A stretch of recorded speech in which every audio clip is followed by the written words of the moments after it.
Today's innovation is from EasyFit isolator valve, whose products make it possible to replace failed valves or install a new valve for hot or cold water in less than 10 minutes without turning off the water.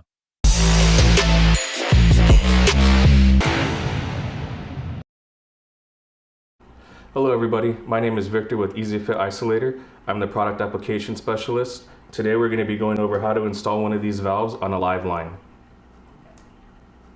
A little bit of background to start with this valve. It was engineered originally in England in 2008 and later on re-engineered for use in the US in 2021 as well as Canada. This valve is good for applications on K, L, and M copper tubing as well as any grade PEX. However, this product is not designed for steel or gas line applications. To briefly break down this valve, I'm going to describe it as 4 key components here. As you can see, we have our lower half of the body that's gasketed. This is going to be our upper half of the body, also gasketed. Up here we have our drill collar, but just for the sake of the install, this is only going to be for the drilling process. By the time this valve is installed, this will be gone, and what's inside of this collar internally is actually this guy right here, which is our main boot seal.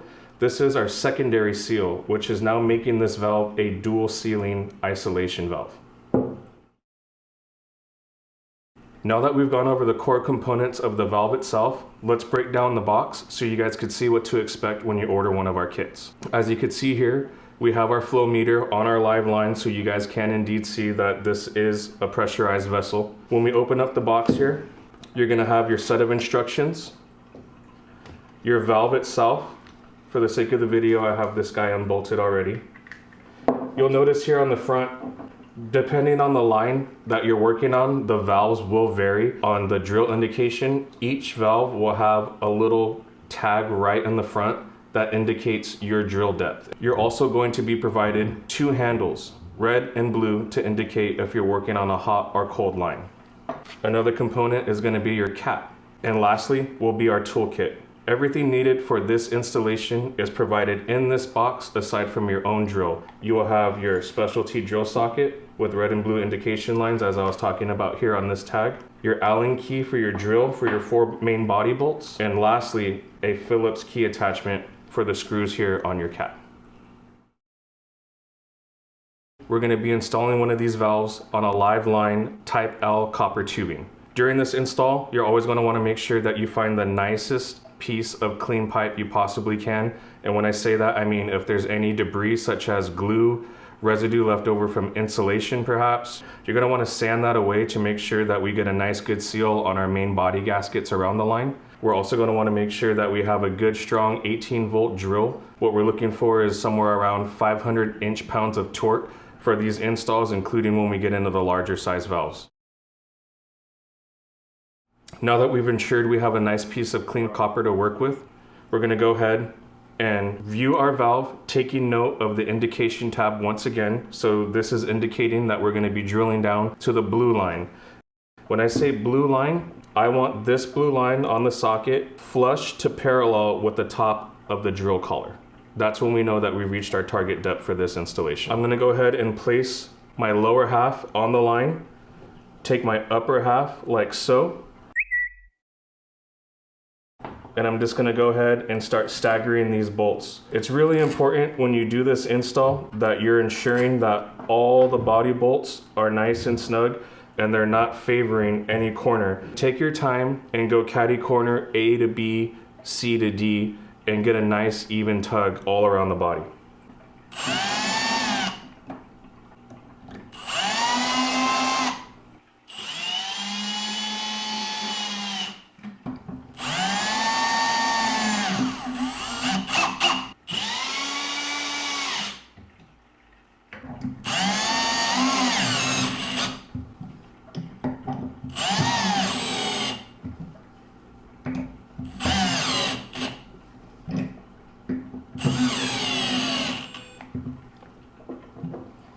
I'm going to go ahead and check what we did here.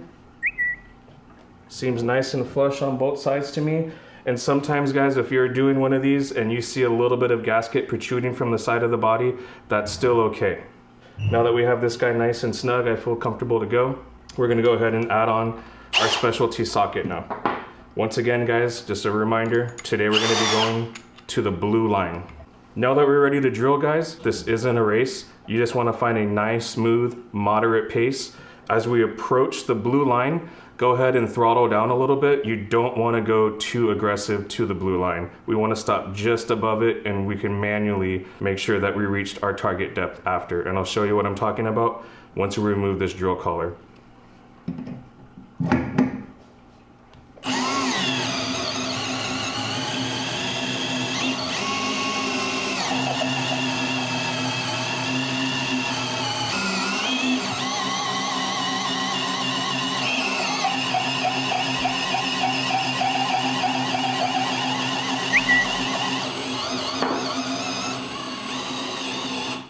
My blue line is now flush with the top of my drill collar.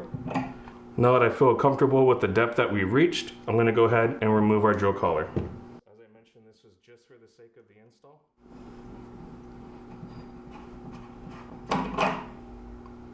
We can go ahead and remove our white polymer gasket right here. That's just for the install as well. It goes with this guy. And if we look closely, now that we have removed our drill collar, as you can see here, we've exposed 2 hidden red dots that were underneath the collar on the stainless body. On the brass portion right here, still exposed, there is also 2 red dots.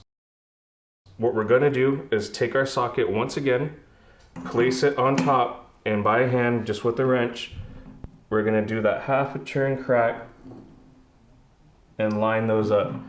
And essentially what we're doing is making sure that we are full port open right now. Now that we made sure that we aligned our red dots to ensure that we're full port open, our next step is removing this half nut. This is for your handle. You could set this aside for now. Then we're gonna go ahead and remove our split poly tubing. And we're gonna depress on our spindle and have our cap handy. Sometimes, guys, with building pressure, as soon as you let go of this, it'll want to rise back up. That's okay, just hold on tight. Place your cap and help secure it. We can go ahead and grab our drill and snug up our cap.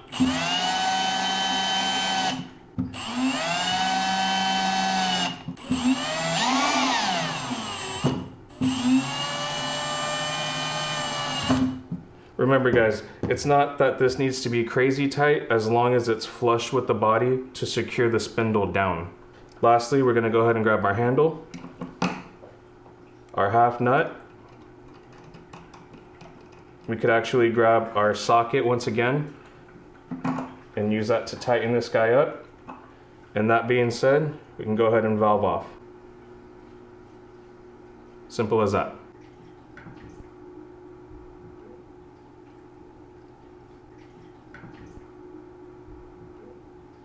Thank you all for tuning in just to see how easy it is, in fact, to install one of our EasyFit isolators. If any of you were to have any further questions, comments, or concerns, please feel free to visit us at our website at easyfitisolator.us and contact our support team. Thank you.